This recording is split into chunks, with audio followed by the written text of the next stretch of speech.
Hello, everyone. Thank you for joining us today. I would like to welcome you all to SFM's and Bonnard Lawson webinar on understanding the company structure and the UAE company framework. I would like to inform you all that this webinar is being recorded and it will be available on our different social media's website, and we will be sharing this presentation with all of you at the end so that you can have it available. As the presentation is being made, please go ahead and feel free to leave your question, whatever you have as a doubt or comment.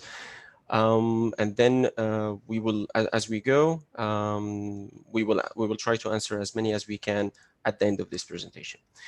Let me to introduce you to our partner, Bonnard Lawson. So Bonnard Lawson is a law firm established in 1998 in Geneva. So they have a presence in several jurisdictions, including Dubai. The Dubai office is including today 7 specialized lawyers fully qualified in their own jurisdictions, civil law, common law, and they are duly authorized to practice as legal consultants by the Dubai Legal Affairs Department. Bonnard Lawson Dubai branch is specialized in protection, asset planning, cross-border tax issues, banking laws, M&A transactions, as well as in the financial restructuring and bankruptcy and insolvency laws. Being a multinational and cross-jurisdictional, Bonnard Lawson is fully qualified to assist you for anything related to your legal matters or tax matters, whether inside the UAE or outside the UAE. We have with us today Alejandra Esmoris, a Swiss attorney and a senior associate of Bonnard Lawson. She is active in the private clientele services department. Her main expertise is including the corporate law, wealth planifications, and international succession planning. Alejandra is holder of a Master in International Relations from the Graduate Institute of Geneva and a Master in Laws from the University of Geneva. She assists clients in several languages, multi-language speaker, English, French, and Spanish. Let me introduce myself. I'll be assisting Alex as a panelist and as a host in this webinar. My name is Ois Rifat. I'm the Chief Operating Officer at SFM Corporate Services. We are established in 4 jurisdictions, Dubai, Geneva, Seychelles, and Hong Kong, and we are operating in 27 jurisdictions internationally. We are specialized in company formation and corporate services in these jurisdictions that I named earlier.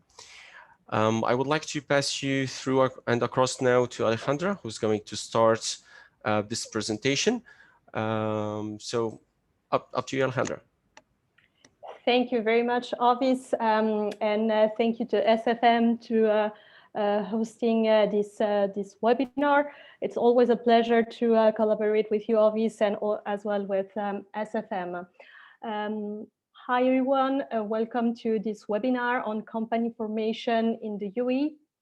I will have the pleasure to share with you some insights related to company formation in the region.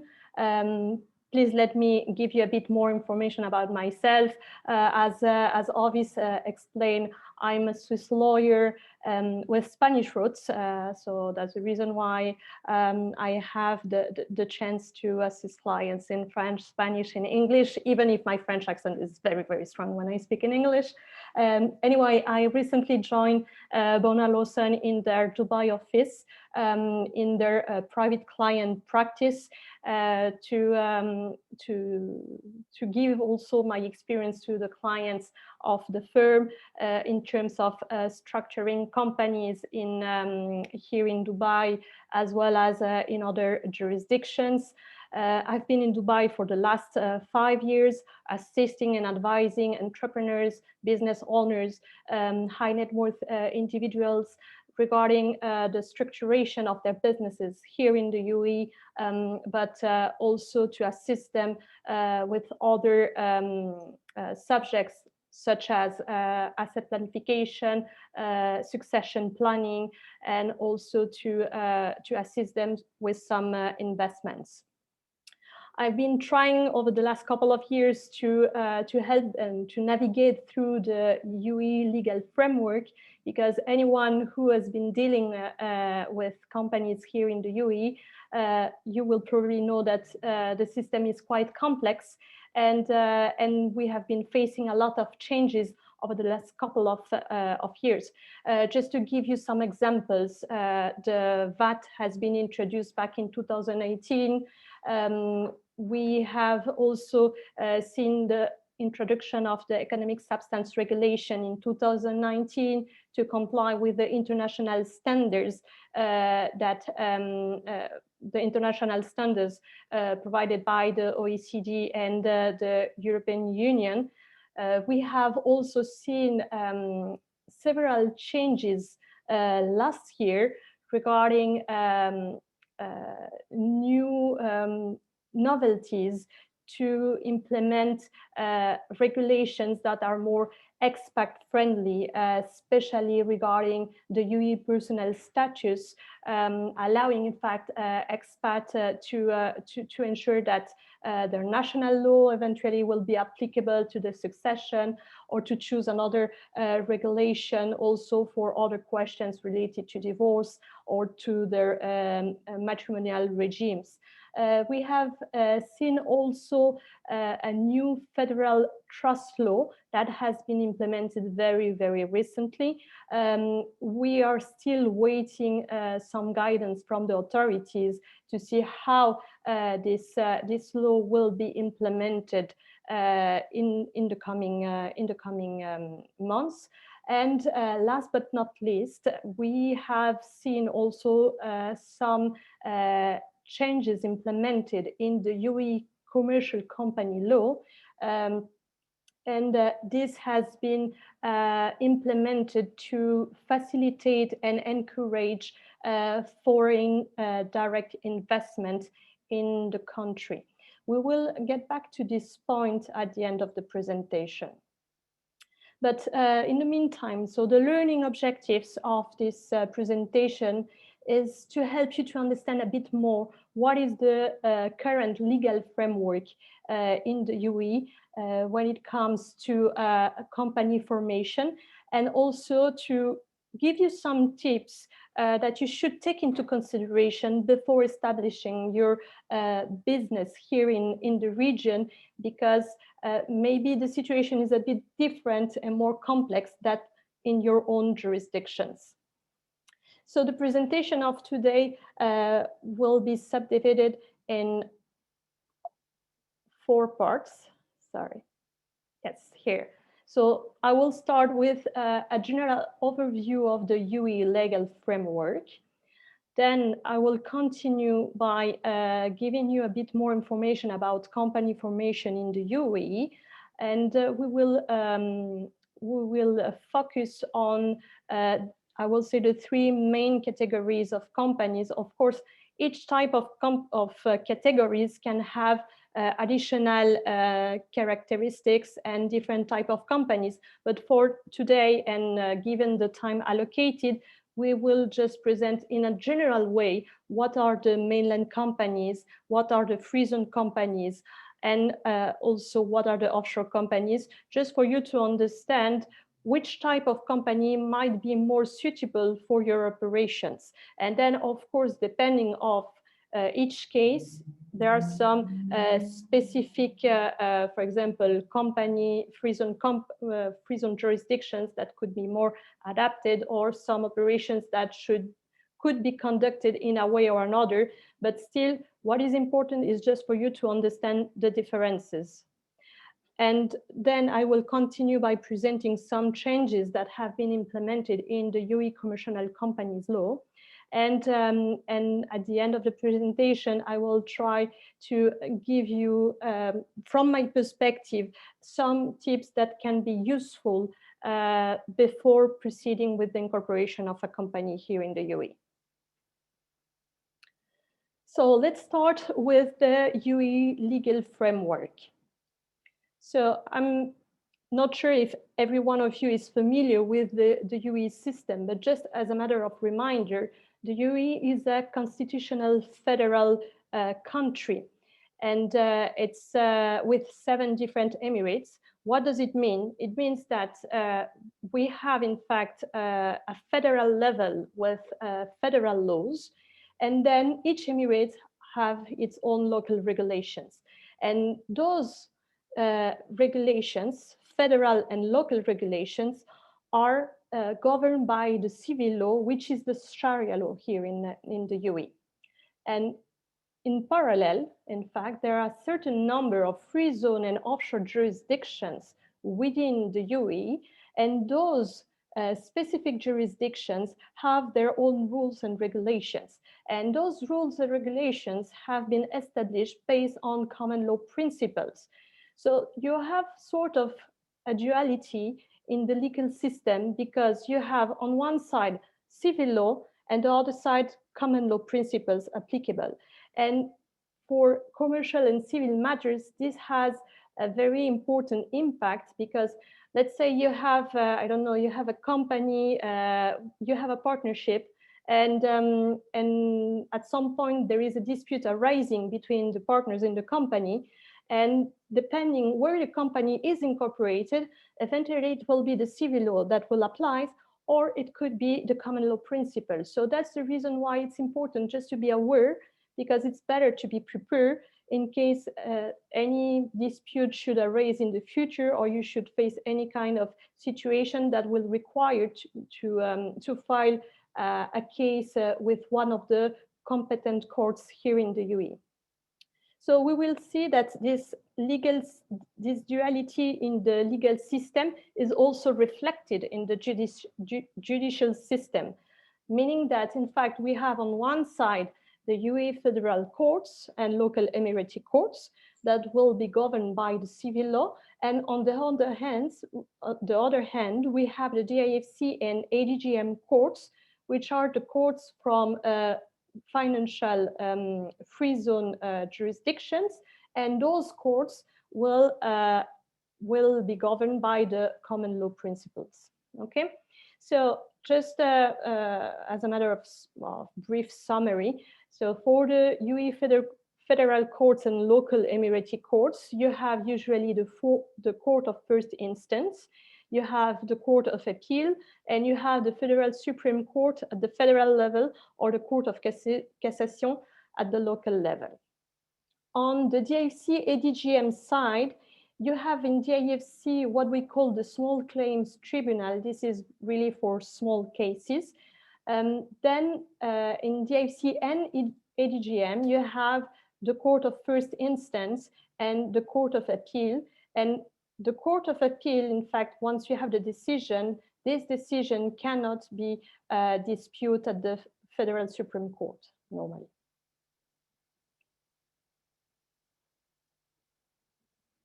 So having these principles in mind, we will now continue with I will say, the main subject of the presentation related to company formation in the UAE. So in the UAE, you have, I will say, three main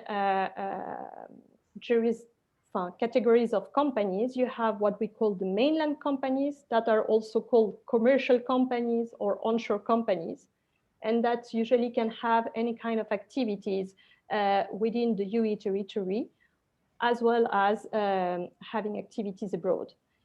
You have then the free zone companies, and you have the offshore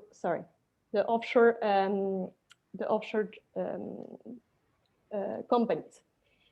The difference between these three categories is really the set of regulations that apply to those companies, to which authorities the companies must be registered with, and the type of activities that can be carried out from a geographical point of view. So mainland companies, they are governed by the commercial company law and by the local regulations of the emirate where the company is registered. So let's say, for example, in Dubai, for a commercial company to be able to operate, the company needs to be registered with the Dubai Economic Department. And this company will be able, in fact, to carry out its activities within the UAE territory and abroad. For free zone companies, the company will be governed by the rules and regulations of the free zone jurisdiction where the company is registered. Right now, we have 45 different free zone jurisdictions in the UAE, and we have 30 of them that are in Dubai. So there is a lot of choices in terms of incorporating free zone companies. And this is really, really important before proceeding with the incorporation to understand what is the type of activities that you want to conduct, because some jurisdictions will be more adapted to some activities. Like, for example, DMCC is very well known for trading of commodities. Then if you are doing importation, exportation, JAVZA, it's a very good jurisdiction. In terms of consultancy services, you can do it through different free zone companies like Dubai South, for example, or a Rakez company. But the difference between a free zone company and a mainland company is normally the free zone can carry out its activity only within the free zone jurisdiction and abroad. It means that in the mainland, the free zone company cannot carry out the activities. So let's say, for example, you have a trading company and you want to distribute the products in the mainland with a free zone company. Normally, you won't be able to do it unless you have an agreement with a distributor, and this distributor needs to be registered in the mainland. Okay, so it's really, really important to understand how the activities will be conducted to choose what would be the best category of company to set up. Last but not least, we have offshore companies, and these are also governed by their own rules and regulations. There are mainly two offshore jurisdictions, JAVZA Offshore and RAK ICC. And this kind of companies cannot carry out activities within the UAE, but only abroad. There are, of course, some exceptions when it comes to investment and holding activities. And one of the, I will say, the main exceptions is the fact that an offshore company can hold real estate in the UAE. For example, a RAK ICC company can hold real estate either in Ras Al Khaimah or in Dubai. Let's go back, Alex, to the same one. Let me just highlight one more point here is that from my experience, I would say that we have a lot of clients contacting us every single day, and they always ask the same question. How do I choose one over the other? So the illustration and the examples that you just gave provides quite a good insight and understanding of why you would go for a mainland over a free zone, or why would you go for an offshore over a mainland or a free zone itself. There is always one extra criteria that people would always think about when they are selecting. They always say, can I have a residency with one of these three options? And I would like to add a point here is that an offshore company, indeed, as Alejandra stated, that it's allowing you to, for example, hold a property in the UAE, or it's allowing you to conduct a business activity outside the UAE. So as mentioned, no business inside the UAE. So it does not give any rights for you to go ahead and to submit an application to obtain a residency. If a residency is important for you to go ahead and to apply for it and to obtain it, you want to be resident, you and your family, you want to rent a house and to live in the UAE, then you have to target whether a free zone or a mainland company. Now the choice whether one over the other, just remember the illustration that was presented, just read carefully. There's quite a big difference between both of them. And of course, Alejandra will go now into details, I believe, in each one of those structures. But it is indeed a very first question that we receive every single time. How do I choose one over the other? Yes, this is also one of the questions that I'm usually receiving. And I will say that, in fact, when someone is looking to establish its business here in the UAE, if this person should at least ask this very, very basic question. First of all, what is the purpose and the objectives of my company? Then how I'm planning, in fact, to conduct those activities. And last but not least, where are located my customers and my suppliers? Because this can have a big impact, not only, of course, the fact that to be able to apply for a UAE visa resident is something very, very important. But also what is important is to understand what is the business model that you have in place to conduct those operations, and where are located your customers and suppliers, because this may have a very huge impact on the categories, on the category of company that you will select. Because let's say, for example, for you, it's really, really important to be able to maintain the control regarding the trading and the distribution of the products. So in that case, instead of having a free zone company with a local distributor, you should go eventually directly to a mainland company, okay? Because this is the way that you will keep the control on the trading and the distribution of the products.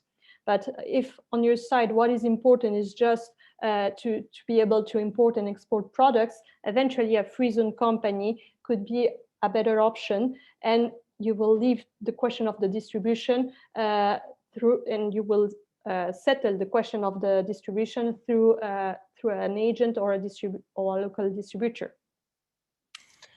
Just sorry to cut you again.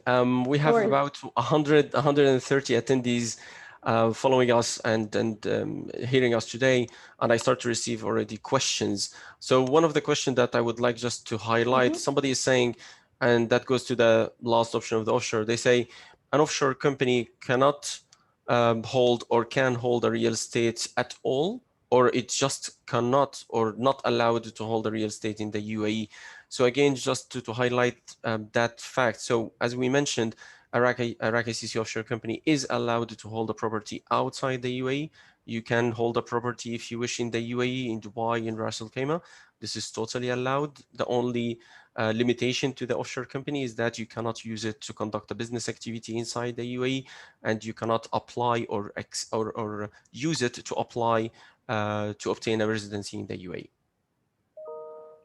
Perfect. So Thanks. now we will continue with the mainland companies and the question of the trade license.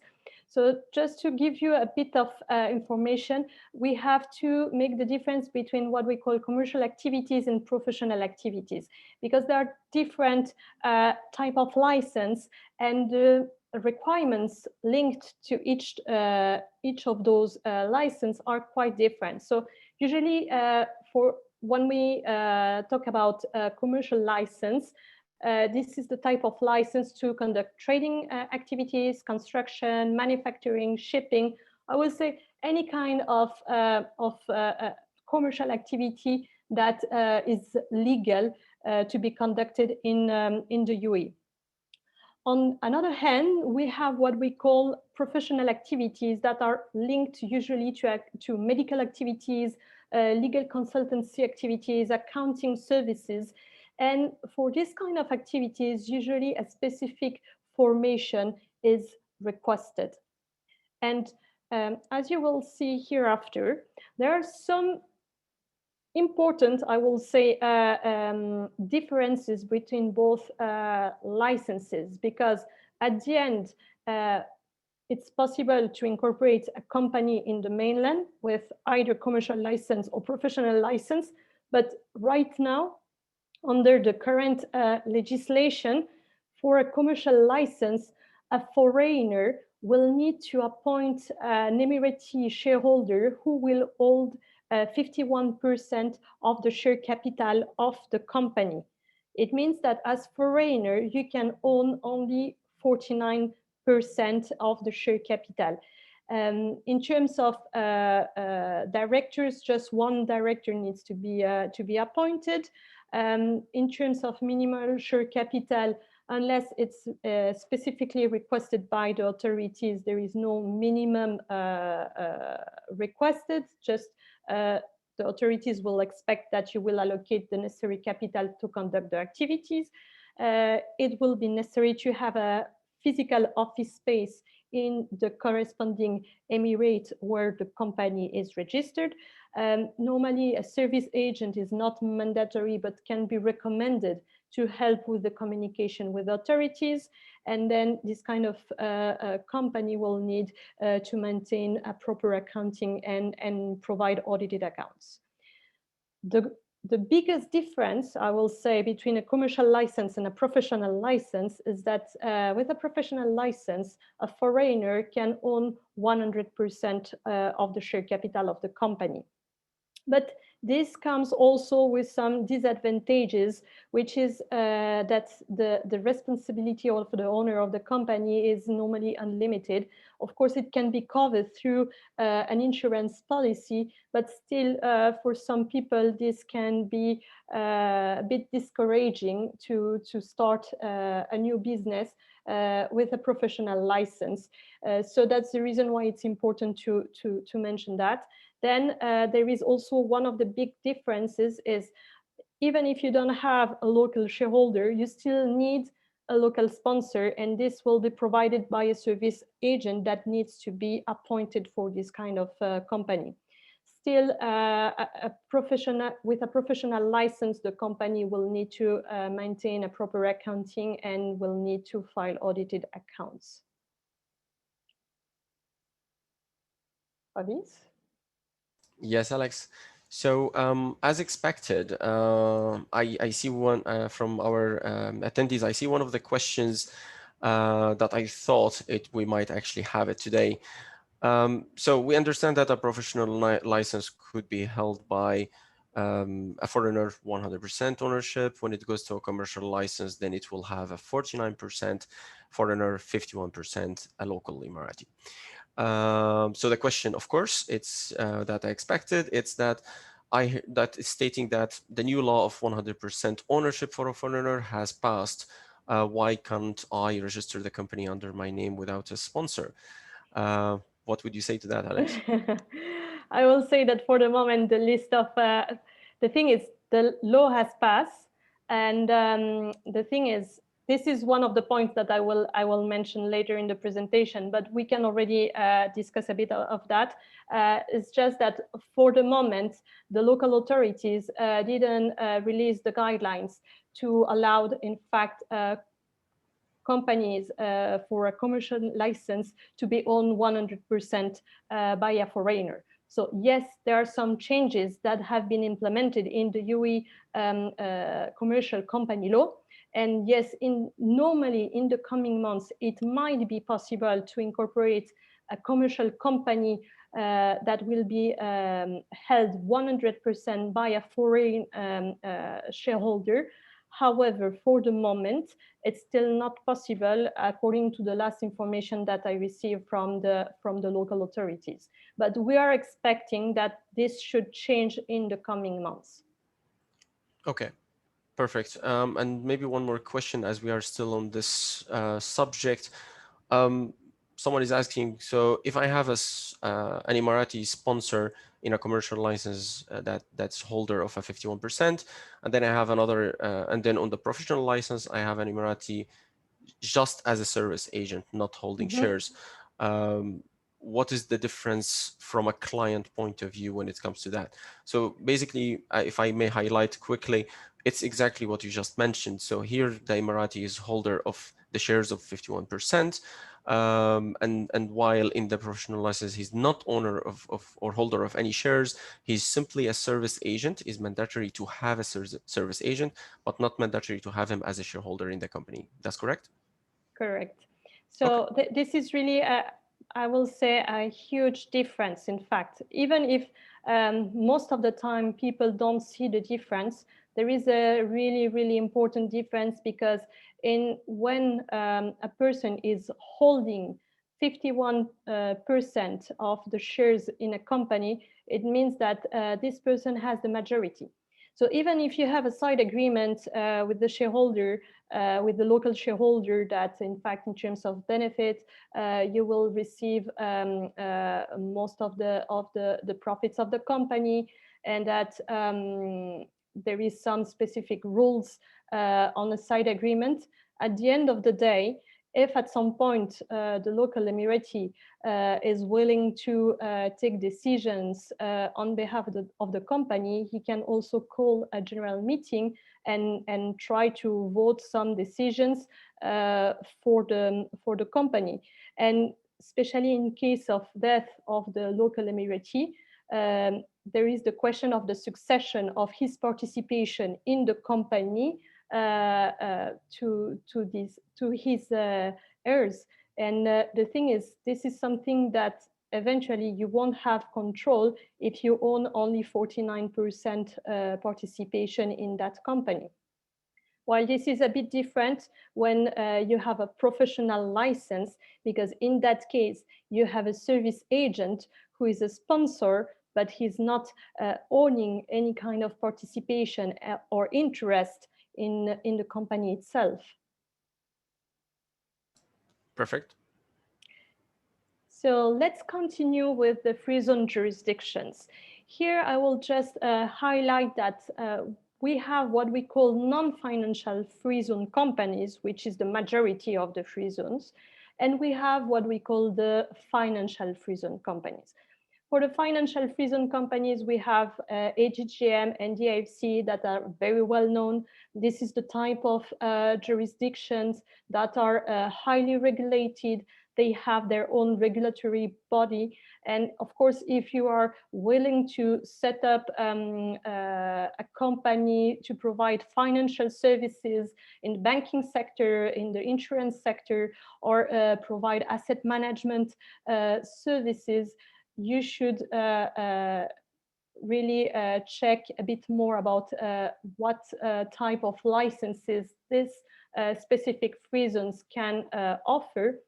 I will just say that it's quite complex, and applying to obtain a financial license will request to have a proper application. It will be necessary to also demonstrate having experience in this specific sector, and there are several requirements to comply with in order to obtain the license, the approval for the license from the regulatory body before incorporating the company. So for today, we will not enter into too much details in this regard, but just for you to know that there is this option. On the other side, we have what we call the non-financial free zones company that are the majority free zones, such as the MCC, Dubai South, Raquez. And this is the type of jurisdictions that we can obtain licenses for trading, services, manufacturing, or even industrial licenses. What is, I will say, the typical type of activities that people will conduct with a non-financial free zone company will be, for example, consultancy services. Why? Because the free zone companies give more flexibility, for example, for this kind of activities, also because they can provide flexi-desk options instead of having a full physical office that could imply additional costs. So just let's go to the specific characteristics of non-financial free zone companies. So you can have just one person who will hold the company and be the director. One of the main advantages of a free zone company is, of course, that it can be owned by 100% by a foreign investor. Most of the time, each free zone jurisdictions have their own requirements, notably in terms of minimum share capital. For some jurisdictions, for example, it's necessary also to deposit the share capital in the bank account of the company. So just keep in mind that it's important to review what are the exact requirements of the free zone jurisdictions where you are incorporating your company, because it can have some differences from one free zone to another one. Then most of the free zones provide flexi-desk options, but there are some free zones that are requesting to have a proper physical office. So again, this is something that you have to check what would be the best option for you to conduct your operations. Also keeping in mind that if you are conducting a relevant activity under the economic substance regulations, the authorities will expect that you will be able to demonstrate having enough physical presence in the UAE, and eventually a flexi-desk option might not be sufficient depending on the type of operations that you are conducting. Another point is most of the time a service agent is not mandatory, but can be recommended to facilitate the communication with the authorities. And most of the free zone, if it's not all of them, but most of them are now requesting to companies to maintain accounting and provide audited accounts on a yearly basis.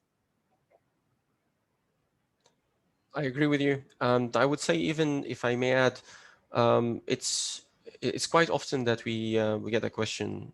As we mentioned, we have about 30 free zones in Dubai, or 45 overall. How to select which one to choose, which one to go for. If I would advise, and our panelists who are with us today, and even those who will see us or read us later, always go through a proper advice, always through an evaluation of the business activity. You have to check that there are several factors that are and should be taken in consideration: the business operation, the way you're operating your business, whether from an office or a flexi desk, as Alejandra mentioned, whether you're planning to hire employees, whether your business is subject to economic substance. It's important to get in touch with a law firm that's specialized and has the skills and the qualification to give you this add-on value for you to make the proper selection and to have the right company from the beginning, rather than having a change, or after 1 or 2 years going and registering another one because maybe you have made a mistake from the first step. So that's an advice that I would just add here on the way to select the free zone.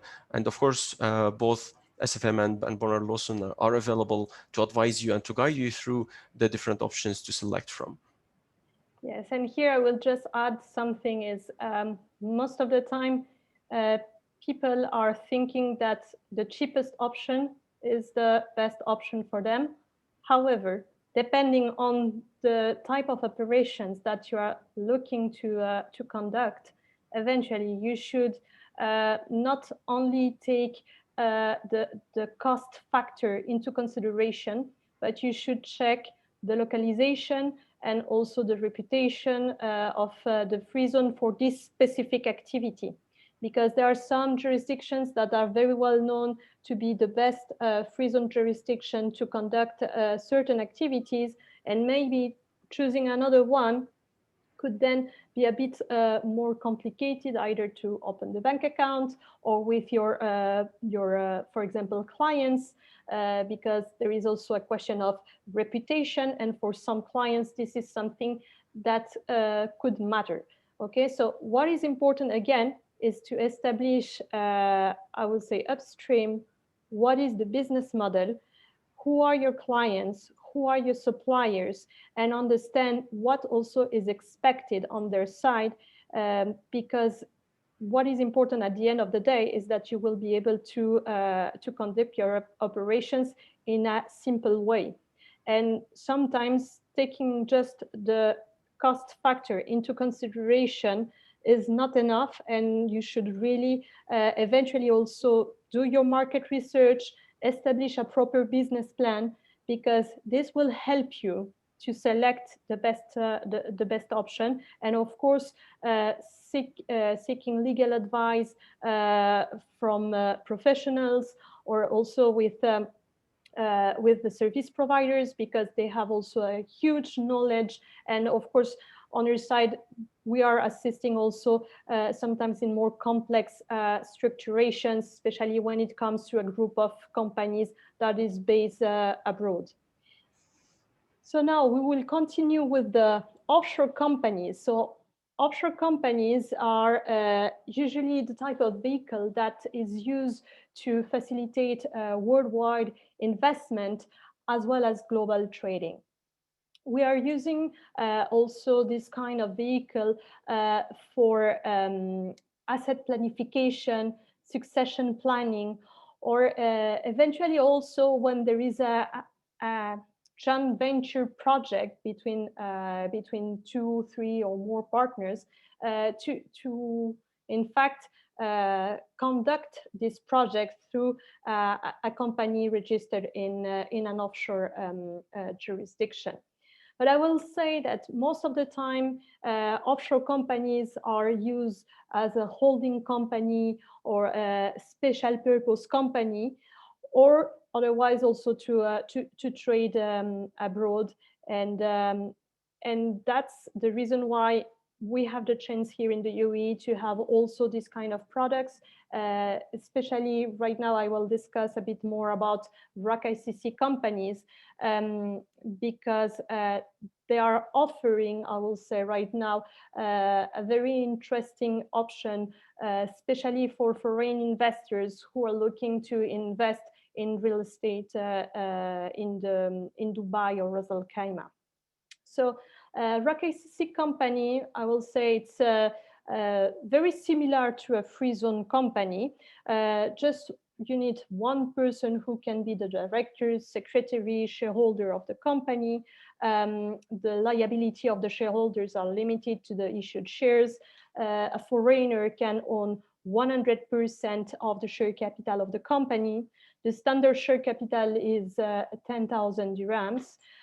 For this kind of company, nevertheless, you will need to have a registered agent. This is mandatory, and the registered agent will provide also the registered address of the company, which is, I will say, an advantage because you don't need to add additional cost most of the time to have additional physical presence.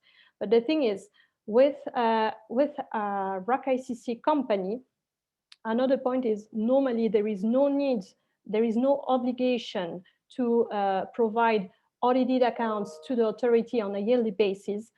However, one point is important to keep in mind. If you set up a RAK ICC company, yes, it's an offshore company, but still this company can fall within the economic substance regulations. What does it mean? It means that if the RAK ICC company is conducting a relevant activity, they will need to comply with the filing obligations, and they will need eventually to demonstrate enough physical presence in the UAE. And how you will say how this can be provided, as normally a RAK ICC company is not able, in fact, to rent a physical office due to its license. This can be achieved, for example, through outsourcing some of the services with, for example, the registered agent or with a third party. But what is important is just, again, to understand what is the type of activities that are conducted with the offshore company, and just make sure that the company is compliant with the federal regulations. Because even if in that case, we have the specific rules of RAK ICC that will apply. In terms of economic substance, an offshore company can fall within the scope of this federal regulation. And although it's not mandatory to provide audited accounts, still, if the company falls within the economic substance regulation, the authorities will expect to see the financial statements, or at least some sort of accounts to establish what is the financial position of the company and what has been done in terms of expenditures, for example, in the UAE, or also having some additional information regarding the outsourcing. Just to add here, just to the last point, I would say as well that Indeed, the last point related to the economic substance. Just don't hesitate to contact your registered agent. We SFM as a registered agent, we assist our clients when it comes to the evaluation of their activity, whether they are subject or not subject to economic substance, and what are the solutions to remedies. And to be able to comply with these regulations, with our collaborations with law firms, as Bonnard Lawson, it's very easy to help our clients and to help them with complying and to submit their reporting if any is required. A question that just came here, it just having an angle about all three at the same time. Somebody is saying, regardless if I'm a resident or not resident in the UAE, can I have all three of them at the same time, or am I limited to register only one company? No, you can register the number of companies that you need to conduct your activities. You are not limited, but then you cannot, for example, register a company and then decide that you change drastically the operations of this company, and and the entity that you have in place is not matching the needs to conduct those operations. Okay, but still you can of course have several companies. What is important is just to make sure that you will operate them properly and that you are meeting the requirements for each of them towards the local and federal authorities. Perfect. Thank you. So now we will continue with the recent changes that have been implemented in the UAE commercial companies laws. As it was mentioned, in fact, earlier, there is a new decree law that has been, in fact, that came into force on the 2nd of January 2021. This decree amended some specific provisions in the commercial company law. And one of the biggest news is the abolition of the foreign ownership restrictions. By abolition, I will say that in the previous regulation, there was a clear mention that when a foreigner is investing in the UAE and that a limited liability company is registered for that, he needed to have a local partner, a UAE local partner, either an individual or a company that will own 51% of the share capital. This requirement has been removed from the new regulation. However, this specific provision was stated in fact that it will become effective 6 months after the publication in the official gazette. The publication was in September 2020. So normally this new provision should be effective since end of March. However, for the moment, we are still waiting, in fact, the list of activities with strategic impact that will still have some restrictions in terms of foreign ownership.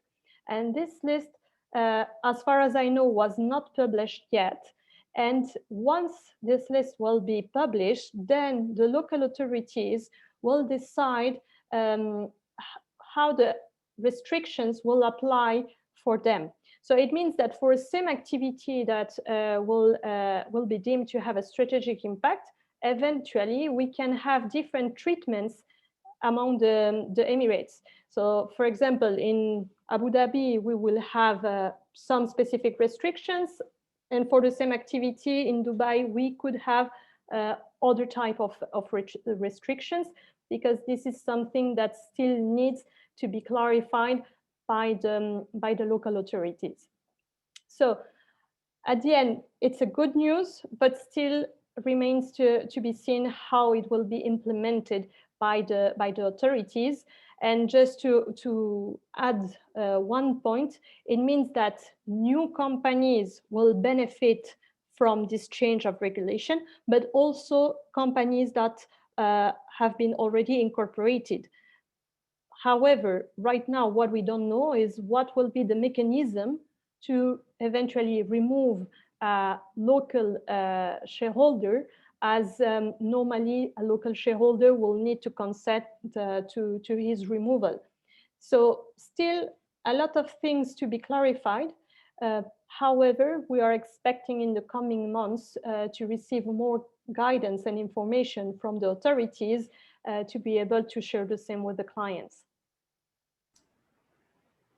Okay, that's basically summarized that point that we actually discussed earlier. And I would just tell our attendees and even every single client who is wishing to have this and 100% ownership to benefit from, just to be patient. It's under evaluation. It just needs some time to be implemented. And the moment it's there, it will be announced, and we will be more than happy to assist you to do the needful. Perfect. So now that brings me to the last part of my presentation. I just try to summarize some takeaways. As I mentioned, before incorporating any company in the UAE, please try to even to just write in on a paper what is the purpose and objectives of the business that you want to conduct here in the UAE. Then choose the category of company that will match your needs. If you're not sure, seek legal advice or seek advice from a professional, from accountants, from a banker. Of course, you can seek legal advice from legal consultant. We are here to assist. But what is important is just that you make the right choice at the beginning of the process, because then once the company is incorporated, if you want to close it down, you will have to go through a formal liquidation. And this can imply additional cost and also additional time. While if you had taken a bit more time at the beginning of the process to find the right solution for you, it could have been easier and more cost effective. Another point that is important to keep in mind is you must maintain your company in good standing on a yearly basis. This is fundamental, and I've seen so many issues related to the fact that some clients have not paid the renewal fees on time. Then they have seen the bank account of the company blocked, even closed, and then with several issues to be able to renew the company and then to reopen a new bank account. Last but not least, as I mentioned, there is the economic substance regulations. There are important obligations related to this new law. And it's important that on a yearly basis, you assess whether or not your company has conducted any relevant activity, and if necessary, proceed with the corresponding filings. Again, your registered agent is probably the best person to assist you, I will say, with simple cases. If you think that your case requires more a review that will be a bit deeper, and what would be the options, we are also here to assist. There are also a lot of accountants and auditors that are very competent, and they really know how to assist the clients in this subject. So please seek advice when necessary to avoid to have penalties, because at the end the penalties can be quite important, and at the end it's possible also that the authorities will revoke the license of the company if you are not compliant. So that's it on my side. Thank you very much for your attention, and I'm sure that we have additional questions from the attendees. Thank you, Alejandra. Indeed, actually, I have a couple of questions, and they keep coming in. I know that we are almost reaching our end of session, so I'm going to try to assist whom we can, and as much as we can as well. Of course, all the questions unanswered, we will try to send you emails, and we will try to answer them after the session. For example, one of the questions that I have now is, what's the main difference if I am to choose between an offshore company, whether I'm selecting a BVI, Cayman Island, whether I'm selecting in the UAE? what comes to your mind as a main difference between an offshore company outside the UAE and in the UAE? There, for me, of course, because I've been dealing with economic substance issues for a couple of years, including BVI and Cayman Island, I will say that if you are conducting a relevant activity, it will be easier for you to comply with the economic substance regulations eventually here in the UAE, because it's, I will say, a jurisdiction where it's possible, for example, very easily, for example, to redomicile, or there are enough providers to assist also with the outsourcing, just in terms of physical presence, because it's possible to rent,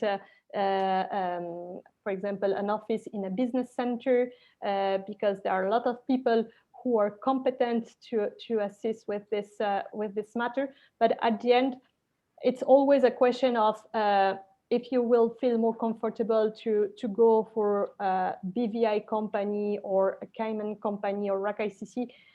This really, it will depend on the feeling of each one. And then there is just one point regarding real estate. Just keep in mind that with a BVI company or a Cayman Island company, you won't be able to hold directly real estate in the UAE. So again, it depends on the activities that you are looking to conduct with your offshore company. And then depending on these activities, yes, of course, BVI can make sense, also, or a Cayman Island company. Okay. From a different point here related to director or shareholder registry, the question is there any public registry in the UAE? There is a national registry for companies. However, the type of information that is accessible, it's very limited. It's possible to have access to the name of the company and for example, if the company is in good standing or not. And then for free zone companies and commercial and mainland companies, normally the director of the company, the information related to the director should be available. However, I've done some checks and is not yet accessible. I mean, they are still, I think, working on that. For offshore companies, usually the directors are not disclosed in this national register. It's the registered agent who is mentioned as the person of contact. Okay. Maybe I'll take maybe a last question as we're reaching the end now. So basically, I have quite a certain number of them. So let's say if I'm to go and select a company registration in the UAE, whether if I start with a free zone or with an offshore, can I shift the company to transfer it from an offshore company to a free zone company, or vice versa? Can I transfer from a free zone to an offshore company? So correct me, obviously, if I'm mistaken, but normally migration from an offshore jurisdiction, or at least RAC ICC, for example, to a free zone company is not possible at this stage. It's possible to migrate companies, for example, offshore companies, like a BVI company or a Cayman company. You can migrate those companies to RAC ICC. However, within the UAE territory, the migration from offshore to free zone to commercial, normally it's not possible. So I will say that maybe there are some exceptions, but the principle is you won't be able to migrate your company.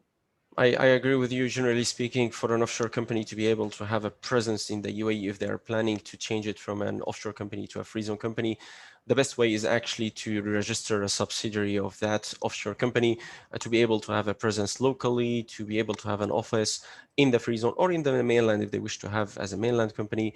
If they're trying to and planning to expand their business locally in the market, then that's the way to go. So in this case, they would need to maintain two separate entities. And of course, the migration from one country to another, that's of course possible from any of the offshore jurisdictions to the UAE, and even from the UAE outside, that's possible as well. I'll take a final question. It's stated that we have discussed that we need to do accounting and audit for the companies that are registered. If is that required for all free zones in the UAE, or is that required for some free zones in the UAE? I will say that it's required for most, if it's not all the free zones right now, but most of the free zones, they have this requirement. There are still few free zones that are not necessarily requesting audit to provide audited accounts on a yearly basis, but still they can ask, because normally it's mentioned in the regulation of the free zones that they can ask to receive audited accounts anytime.